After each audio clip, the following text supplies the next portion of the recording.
This guy's name is John Kralik. In 2009, his life completely fell apart. He said at that time he was miserable, broke, overweight, on his second divorce, living in a crummy apartment in Los Angeles that didn't even have air conditioning. He was an attorney, but he couldn't even afford his own bills. As a matter of fact, his lease was due. He couldn't afford to pay his lease. He couldn't afford to get a different lease anywhere else. He didn't know how he was going to even make it financially. And then, right before Christmas, his girlfriend broke up with him. So, I mean, he was at rock bottom in his life.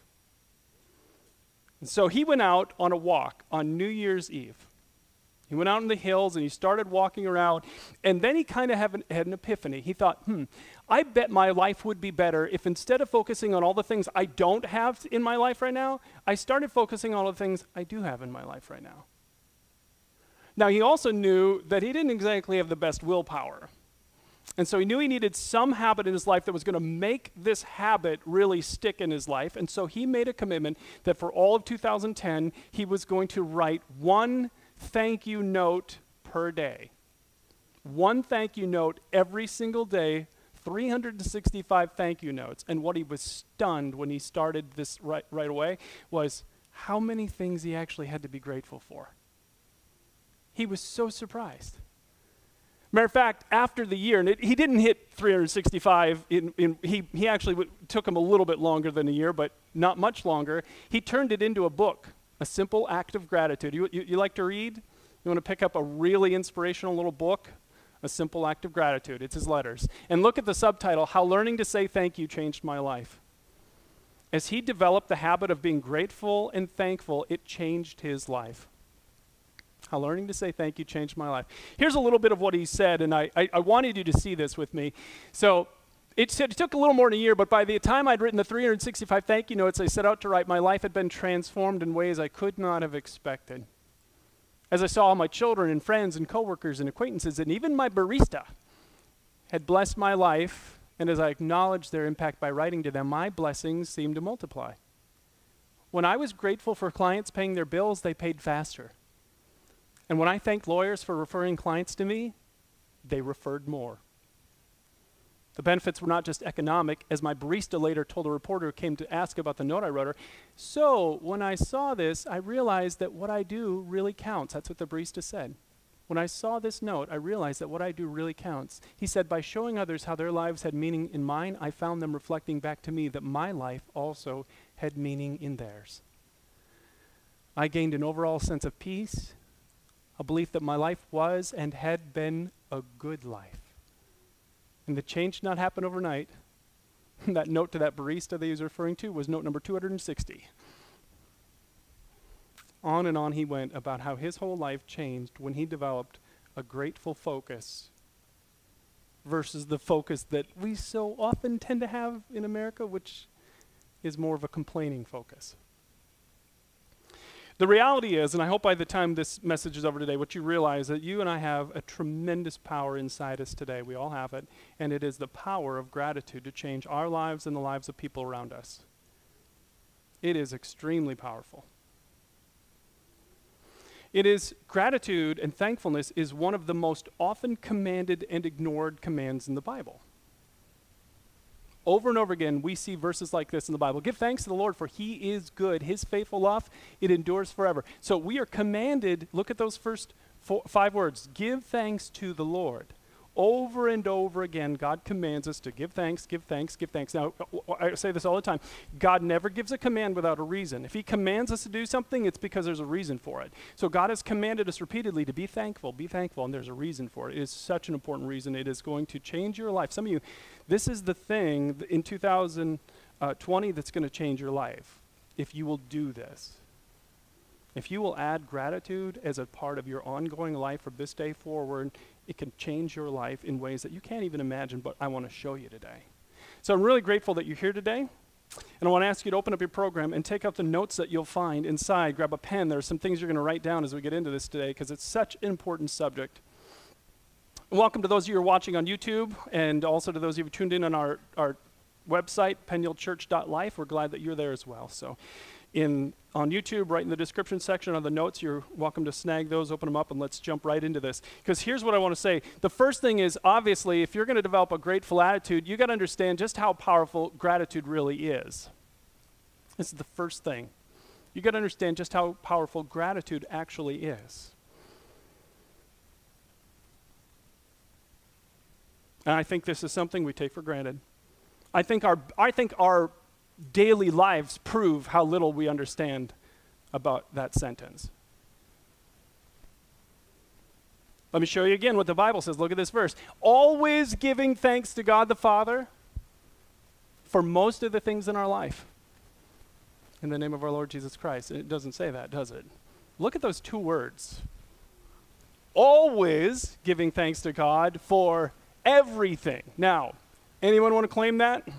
Anyone want to claim, yep, I obey that command. I'm a follower of Jesus and I claim that. I always give thanks to God for everything in my life. It's like, this seems really, really difficult, right? Because the reality is there are things in your life right now that you are not thankful for. Your car just broke down. You know, your appliance just went out. You just got in a fight with someone that you care about. You insulted their turkey, and now they're mad at you. And so it's like, I'm not thankful. So why in the world would God say something like this? Every command he gives always comes for a reason. He has a reason for why he says what he says. Let me show you just a little bit about this. So the first one is this, and these are all filled in for you on your notes. So gratitude makes us resilient. If this was so interesting, I never, ever thought about this. And when you think about it, it'll make sense to you. So this man's name is Mike Krzyzewski. If you like college basketball, you recognize his name. He is the most winningest, is that how you'd say it, coach in the history of basketball. He's won 5 national championships. And in 2015, before his players went into the tournament, he gave them all an assignment. They had a basketball, and they had to write on the basketball the names of the people that they were most grateful for. And then they'd carry that basketball with them everywhere as the tournament started. And he said the players did. They brought it to their lunchroom with them. They brought it to their classroom with them. They slept with it in their beds. And he said it was all on purpose. It was to make them focused on gratitude. And then this was so interesting. Positive emotions, he said, like gratitude, help us become more resilient. He said, I don't know about you, but I've never met anyone who wins it very much for very long without resiliency, right? Isn't that true? Do you know what that means? It's because the reality is anything you want to accomplish in life, you're going to fail a lot. Anything. You're going to fail again and again and again and again. The most successful people around us, if you could hear their backstory, you would hear constant failure. And yet they got back up again. That's resiliency. It's the ability to get back up and keep trying and keep going and learn from your mistakes, and on you go. And when I read that sentence, my immediate thought, I talk a lot in the church about the story of Israel being freed from slavery in Egypt, because I think there are a lot of parallels between what was happening then and what's happening in our society today. For those of you who are just beginning your spiritual journey, you may not be as familiar with that story. But the nation of Israel was in slavery. Egypt conquered them and took them in as their own slaves. And eventually God raised up Moses and said, go back, you're going to be the one that I use to lead my people out of slavery. And so Moses goes back, and God does miracle after miracle after miracle in Egypt until finally Pharaoh says, go, just leave. And so the Israelites leave, and then Pharaoh changes his mind and brings the army after him. God parts the Red Sea, brings the nation of Israel through. Then when the Egyptians try and go through, like I said, we can make it too. God's like, no, you can't. And they are protected and saved, and he feeds them, and he takes care of them all the way through this journey and bringing them to a land he promised to give them. It's an amazing story. And I can remember when I was a young Christian. I became a Christian, a follower of Jesus when I was in high school. And I started reading this story, and I thought, these people are crazy. Because God does all these miracles for them. And you know what happens? The very next day, they encounter a problem. And do you know what happens to their faith when they encounter a problem? It's gone. The next day, they have no water. And if you know the story, they're like, oh, great, God brought us out here just to kill us. Now we're going to die. We might as well go back. We might as well go back. It's like, there's no resiliency at all, none. Any problem that comes up in their life, they just collapse. They crumble like an old cookie. They just fall to pieces.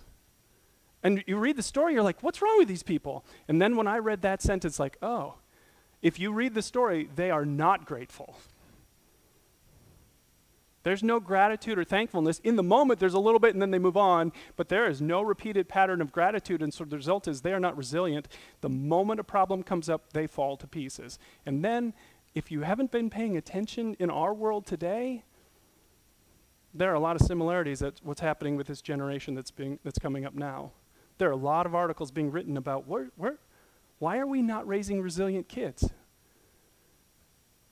You know, their cell phone drops to 3G and they think it's the end of the world, right? It's like life-shattering. And here's the question. How many of you think that we are raising a generation of kids that are really grateful? Without gratitude, there is no resilience because there's no perspective. Every moment, every problem is like the whole thing. It's like, this is all there is my one problem right now. There's never been anything else because there's no gratitude. So without gratitude, there's no perspective. So without that, there's no resilience. So every problem is the end of the world. Now, the reality is, of course, when I was that age, I wasn't grateful either. I wasn't thankful either. This isn't a new problem. This is a continuation of a problem that's been around forever, right? But it just seems more pronounced because it seems like it's less and less to shatter people's lives because the resilience is missing, because gratitude is missing. Do you see how important this quality is for your life? Because some of you know that problems take you down pretty hard too. And maybe this is the factor that's missing. Gratitude changes your body. If you know anything about me, you know that I love research. I love reading about research. I love reading about things like this. They did a study in what, by the way, gratitude is one of the most studied subjects. People have been studying this for years and years to try and find out how it impacts us. So there's one study, you can guess the outcome of this. They took two groups of people, they gave them both journals. In this group, they all were supposed to write every single day what they're grateful for. In this group, they were all supposed to write every single day what annoyed them about the day. Now, what a surprise what the outcome was, right? The people that were grateful by the end of the experiment had more energy, more enthusiasm. They were happier than the group that focused on what annoyed them. Wow, what a shock, right? You're not surprised by that at all. We know that that's how it works. We know that doctors say that gratitude is the healthiest human emotion you can have. The more grateful you are in life, the healthier you'll be physically. We know from one research study that if you want to sleep better, practice gratitude. Because sleep habits have even been connected. Some of you don't sleep good because this isn't a part of your life. You're not a grateful person. So the result is it's affecting even your sleep. I mean, we know physically it affects every part of our lives. Matter of fact, one of my favorite things, we talked about this in the kindness series. We just finished this whole series about kindness. I showed this slide a couple of times. These are the happy chemicals in your brain. They make you happy. When you have dopamine, serotonin, endorphins, or oxytocin in your body, you feel happy. By the way, not only does kindness create this, guess what else does? Gratitude. If you are grateful, you will be happy. If you are not grateful, you won't have these chemicals to the level that you're capable of. So again, I don't want to belabor this point, but I love this kind of stuff. Let me go on to the next one. Gratitude makes us others-centered, which again makes sense, right? Think about this. If I were to say to you, before you can leave today, all of you have to make a list of 30 things that you're really grateful for. 30.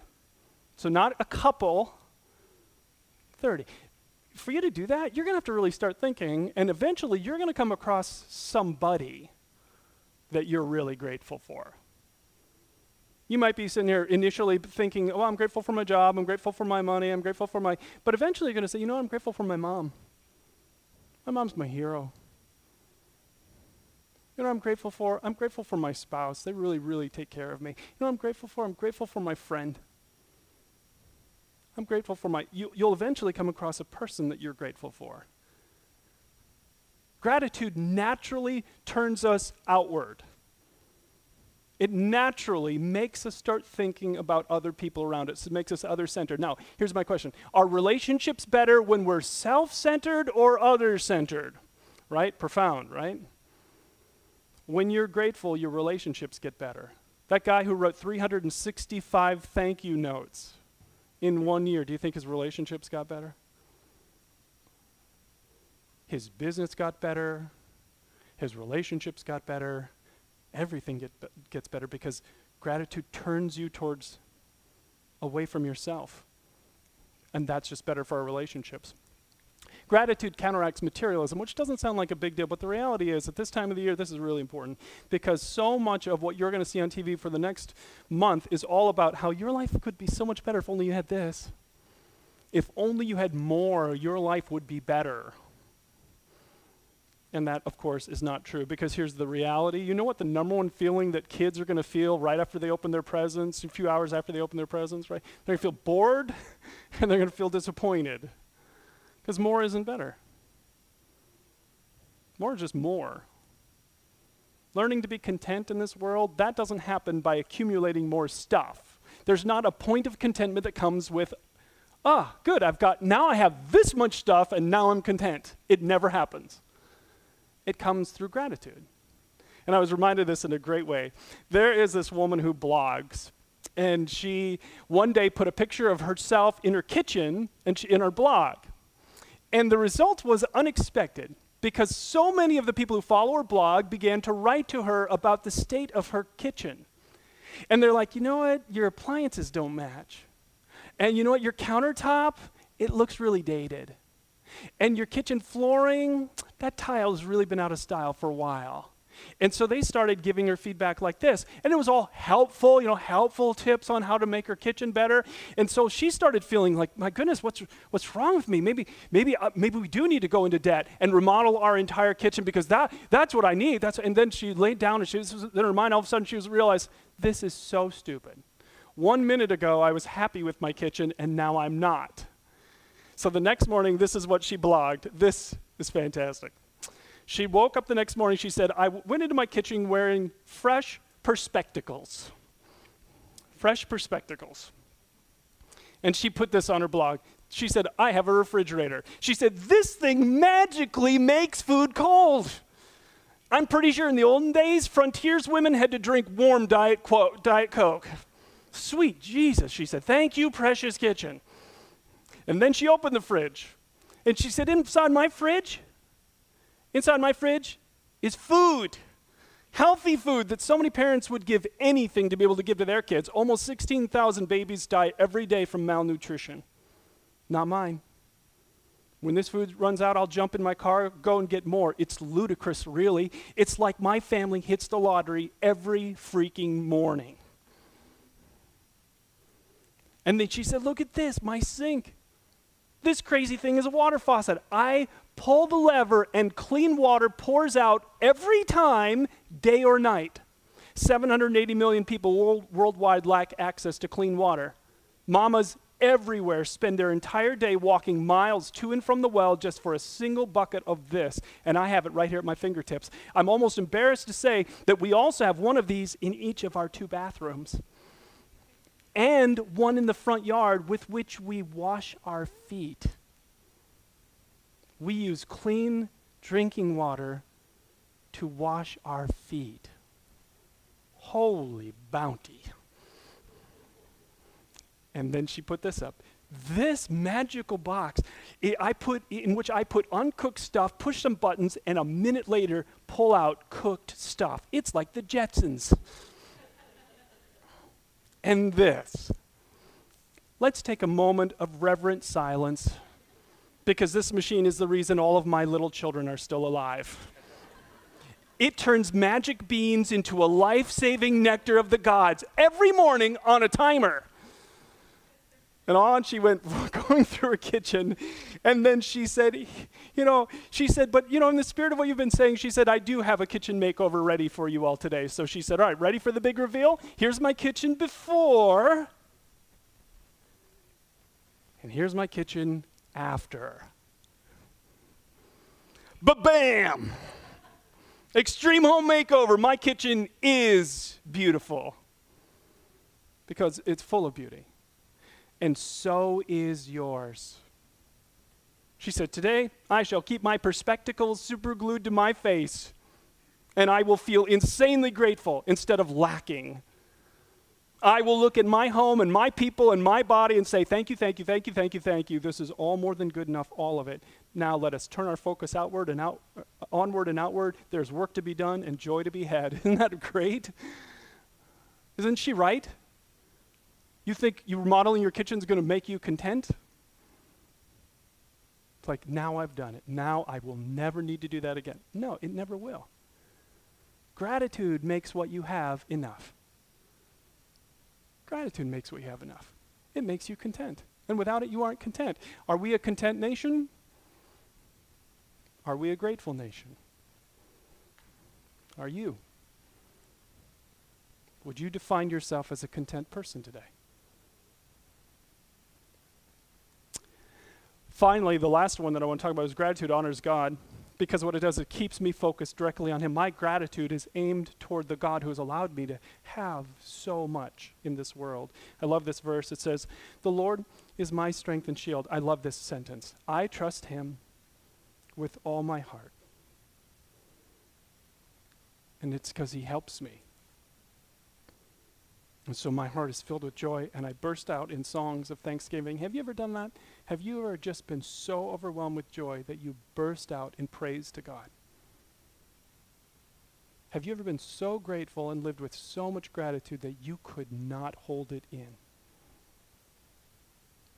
That's what God wants for all of us. Now here's the challenge. The average person, I dispute that. I think that's too low. The average person complains 15 to 20 times per day. I think that's too low. I know people who have that by breakfast. So I think that's too low. But let's just say that that low number is accurate. And the reason I did this right after Thanksgiving is because this is when we're supposed to be thankful, right? We have a national holiday set aside to be thankful. So I want to ask you to think about how you did this last week. In the most thankful week of our calendar year, did you complain more or were you grateful more? If you had to put them on a scale of the number of complaints versus the number of things that you were grateful for, how did those scales look? Did you really need to complain about how they did the pecan pie this year? Did you really need to complain about how late lunch was? Did you really need to complain? How easy this is? Brene Brown, one of my favorite authors, said, "We're a nation hungry for more joy because we're starving from a lack of gratitude." God could not agree more. The reason why we know so little about joy is because we know so little about gratitude. So this is essential for us. So that means obviously the natural outcome is we have to do this. We have to develop a grateful attitude. We simply have to do this. We've got to develop a grateful attitude. Well, this woman's name is Lona Collins. At 107 years old, she was asked, "What's the secret to your long life?" She said, "Gratitude. Gratitude is the secret to my long life." And she said, "Don't go crabbing. Don't go crabbing." Good advice. The more we complain, the less healthy we are. So let me talk about some things that are essential to develop a grateful attitude, and these all stack on each other. So you can do one, then the second, then the third. They build. So the first one is this. You have to remember that gratitude is your choice. You choose this. Nobody can stop you from being grateful. Paul was in a prison cell thanking God. You can have nothing, and even your freedom taken away, and been savagely beaten for doing nothing wrong, and still be grateful and thankful to God. Nobody can stop this, and nobody can take it from you. Circumstances cannot take it from you. I love the story. Matthew Henry is in the 1700s. He was a very famous preacher. As a matter of fact, he did this very famous commentary that people still read today, Matthew Henry's commentary. And one time he was riding along on this road, and he was robbed. And they took his wallet. And so this devout man of God went home, and he opened up, he journaled. We still have his journal. And he journaled a journal of thanksgiving to God. How many of you, if you were robbed at gunpoint, would go home and write about gratitude? You always get to choose this. Here's what he wrote. He said, "I'm grateful, first off, because I've never been robbed before. My first time. So thank God it's not a common occurrence." Second, he said, "Although they took my wallet, they didn't take my life. Grateful for that." And then he said, although they took all that I had, it wasn't very much. And then he said, I'm finally grateful because I was the one who was robbed, not the one doing the robbing. You get to choose this. You have so little control over what you're going to go through in life. And we say this all the time. You have so little control about what you're going to go through. But you are always 100% in control of how you choose to go through it. Nobody takes that away from you. You always have this power. That's why the Bible can command us to be so grateful and to be thankful. Matter of fact, this verse that I'm going to show you here really struck me. And when I explain why, it'll make sense to some of you based on what you're going through right now.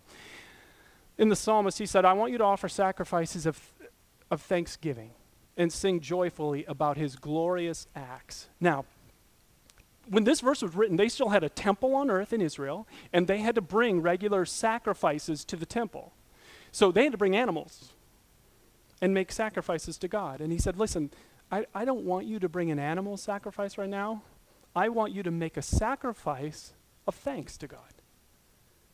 And the word sacrifice isn't often what we associate with thanking God. But here's the reality. Because some of you, if I said right now, why don't we just spend some time you're just telling God what you're thankful for. Some of you, it'd be no problem because things are going really good right now in your life.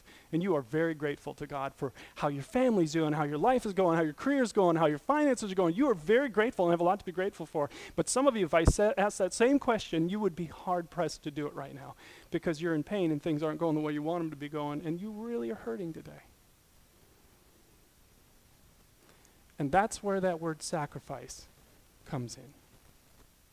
Because the reality is, for some of you right now, it would be a sacrifice to say thank you to God. Because things are not going the way you want them to go. And that's when it's so important that you make the choice to thank God when things are not going the way you think they should be going. That's when it's really essential. You know that guy in the story I told you in the opening, his life hit rock bottom? He made the choice to focus on gratitude and it changed his whole life. I totally know what that means. Obviously, if you know my story a couple of years ago, my life hit rock bottom. All of a sudden I found myself as a single dad with 2 kids at home, no idea how I was going to make a living, no idea what my future held for me. It was fear and anxiety and pain like I have never known. And I journal. I'm a big believer in this. I write about what's going on in my life. I write about things that I feel like God is prompting me to, or teaching me, and I fill journals. And I've got probably 20 notebooks at home that I've just filled over the last 20 years. And this is my journal from that time.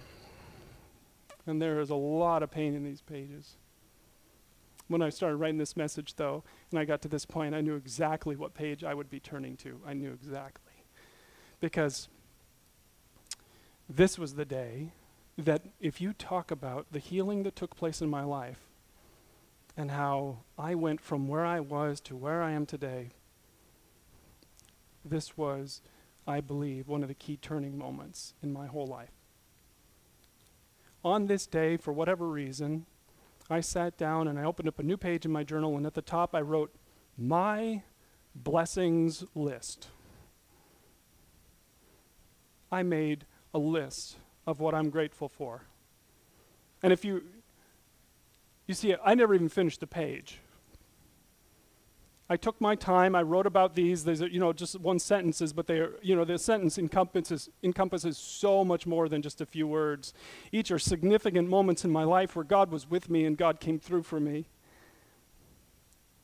in some amazing ways. I never even finished the page. My attitude changed so much. The joy that came into my soul and the peace that came into my soul when I made this my focus was incredible. From where I was before to where I was after was dramatic, and it lasted for days. And my notebooks since then have pages just like this. Whenever I feel like it's getting hard and I'm getting down, then I just open up a new page and I start again. I never have to fill the page. I could fill pages with things that I'm grateful for. but this changes me so, so much.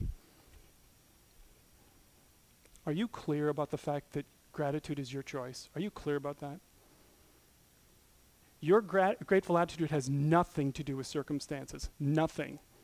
And if you're waiting to be grateful until things are going better, you are missing the point of what God is commanding you to do. He's saying, be grateful now, and things will get better. You're saying, when things will get better, I'll be grateful, and you've got it reversed. This is what God is calling us to. Now, some of you are like, Brian, you don't know what I'm going through. How in the world can you think that I'm supposed to obey this command from God? Let me show you. You do it by setting your mind on both tracks.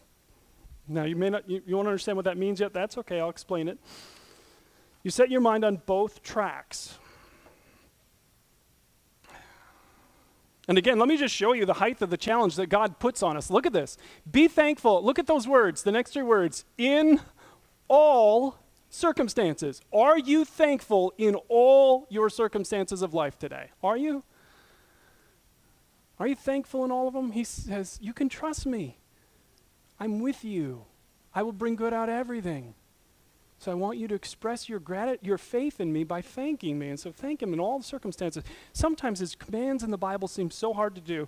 And for me, this one certainly seemed hard to do. But it was a year ago, right before Christmas, that I learned about this 2-track life. And it changed me even more. I taught it, matter of fact, on Christmas Eve a year ago for the first time. I think it is one of the most important spiritual truths you can ever learn. I learned it from this man.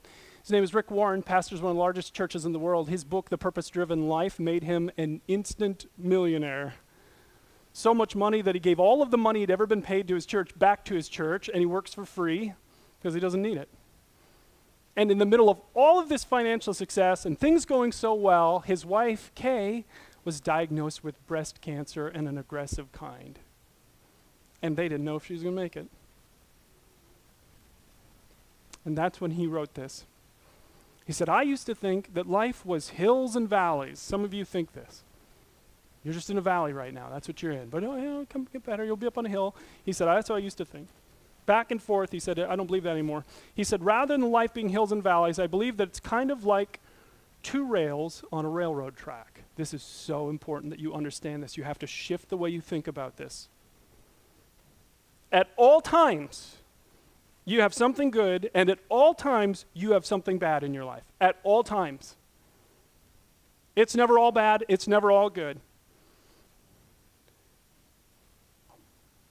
He said, no matter how good things are in your life, there's always something bad that needs to be worked on, and no matter how bad things are in your life, there's always something good you can thank God for, always. And he said, so you can focus on your problems, or you can focus on the good things in your life. If you focus on your problems, you're going to become self-centered, which is, it's all about me and my problems and my pain, and one of the easiest ways to get rid of that is to get your focus onto God and others by being grateful for the other track in your life. That's what was happening this day. This day, when I sat down and wrote this page, I intentionally put my focus not on the track of my life where things were not going well and where I did not know what my future held, but on the track of my life with all the things that I have to be grateful for, and it completely changed me. You have a 2-track life.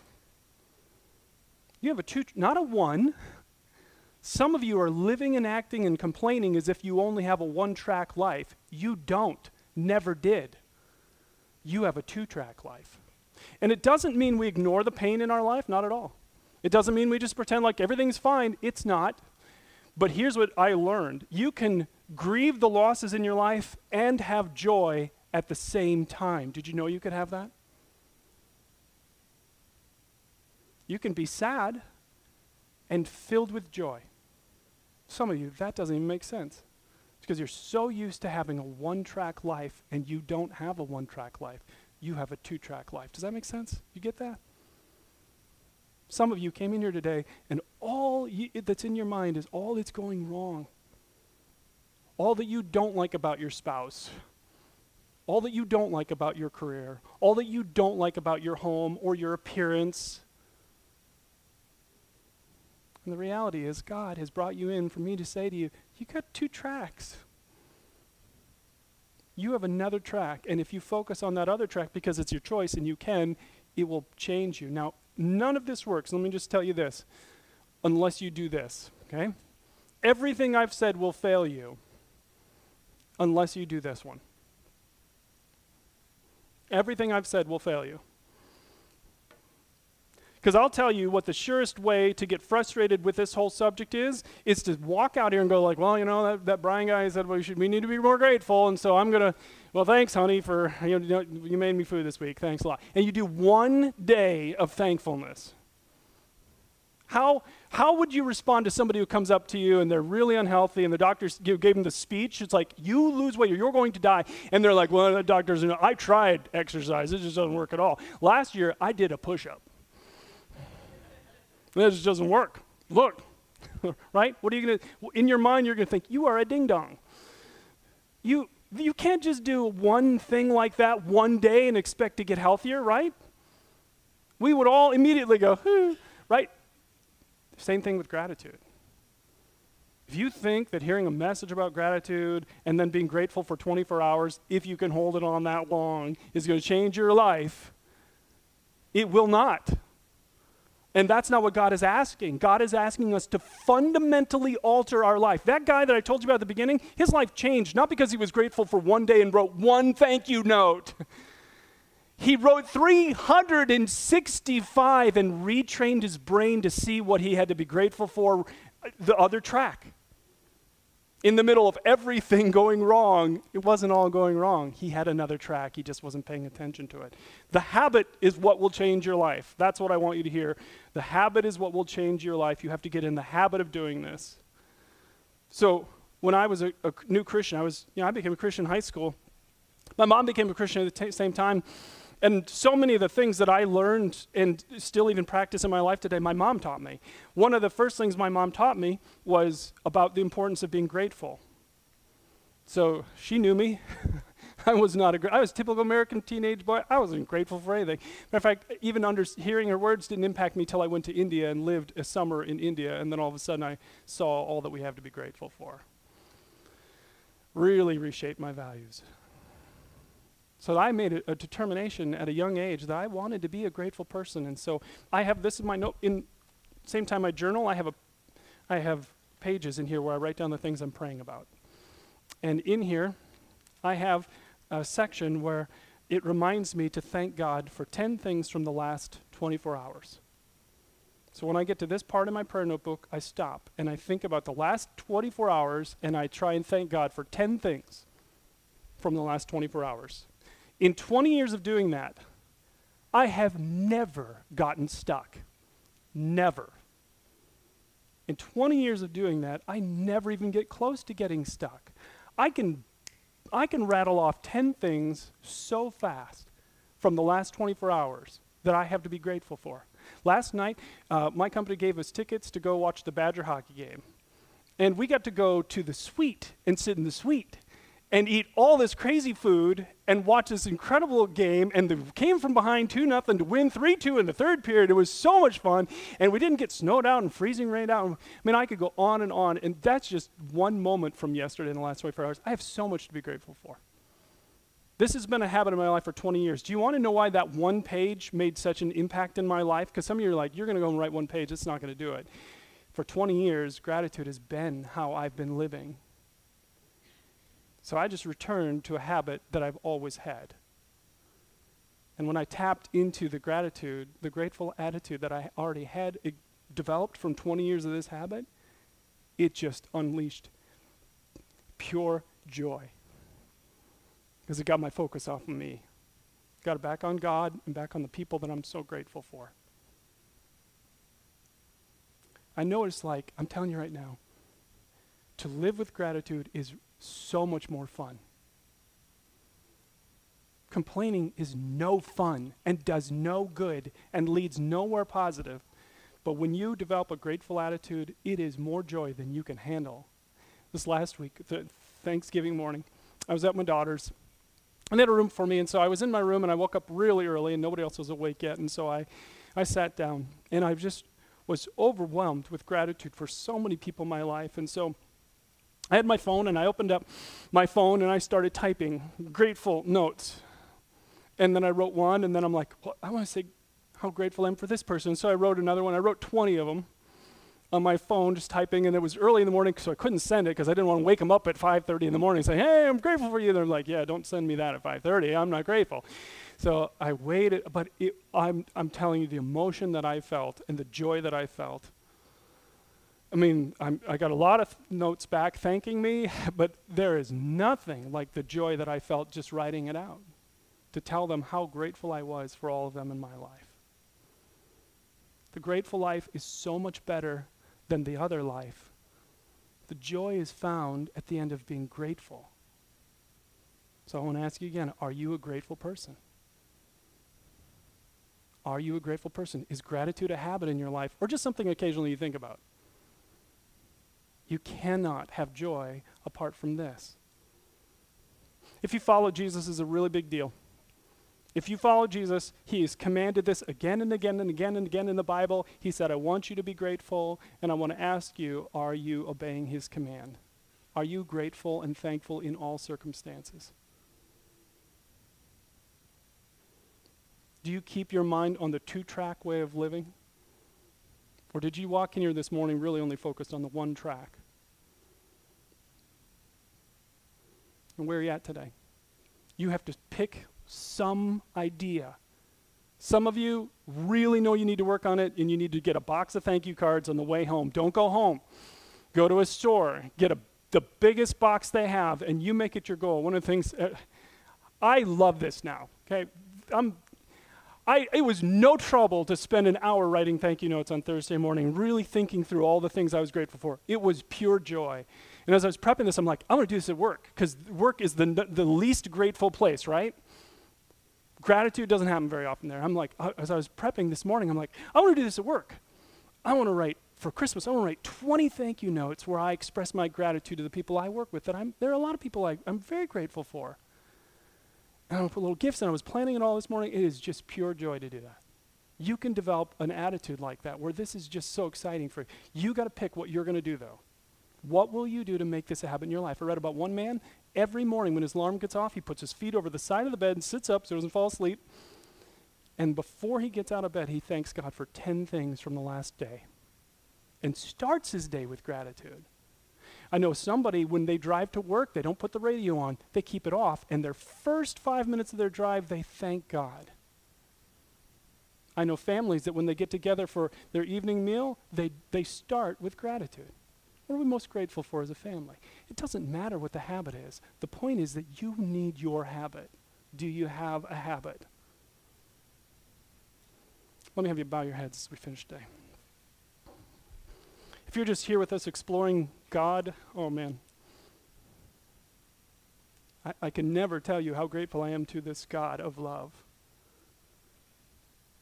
Because he loves us so much with this reckless, unstoppable, unfailing love that he gave his only son for us. And what we're remembering at Christmas time is the birth of God the Son into the world, knowing that he would come on a rescue mission to save all of humanity. And if you will let him, God didn't come to give you religion. He didn't come to give you a church service or some ritual. He came to give you himself so that you could be in a relationship with him. And if you want this, with your head bowed and your eyes closed, you can have a real relationship with God. Do you want his gift of forgiveness? Do you want a real relationship with him? It takes a simple step of faith. If you will say something like this in your heart to him, he will hear you, and he will begin his work inside of you. Say, Jesus, I'm turning to you today. I don't want religion. I don't want rules. I want you. I want a real relationship with you. I've heard that you died on the cross to pay for my sin, the things I've done that are wrong, so please forgive me. Come make your home inside of me today. In Jesus' name, amen.